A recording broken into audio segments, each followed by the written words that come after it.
আশুলিয়ার দারুল ইহসান ট্রাস্ট মাদ্রাসার গেটের ভেতরে প্রবেশ করে মাদ্রাসার হামলা করেছে একটি সন্ত্রাসী বাহিনী। হামলায় অ্যাসেট ম্যানেজার জাকির হোসেন সহ বেশ কয়েকজন গুরুতর আহত হয়েছে। এই হামলায় হামলাকারীরা মাদ্রাসা থেকে 2,40,000 টাকা ছিনতাই করে নিয়ে যায়।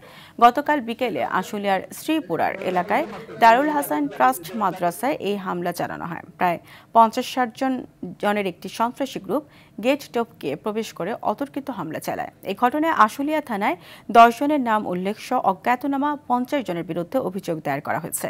দুপুরে মাদ্রাসার ট্রাস্টি বোর্ডের চিফ অ্যাডভাইজার ডাক্তার সালাউদ্দিন এক সংবাদ সম্মেলনের মাধ্যমে বিষয়টি নিশ্চিত করেন। উপস্থিত সকলকে হাত মিলিয়ে রাত দ্বারা জখম করে ট্রাস্টের অফিস, কম্পিউটার, কর্মরত অফিসারদের মোবাইল ফোন ভাঙচুর করে অফিস থেকে 2,40,000 টাকা ছিনিয়ে নেয়। আক্রমণের ভিডিও ফুটেজ আশুলিয়া থানা তদন্ত অফিসার কামাল সাহেব এবং বাইটাইল আর্মি ক্যাম্পের লেফটেন্যান্ট জাফায়েত স্যারের কাছে প্রেরণ করা হয়েছে।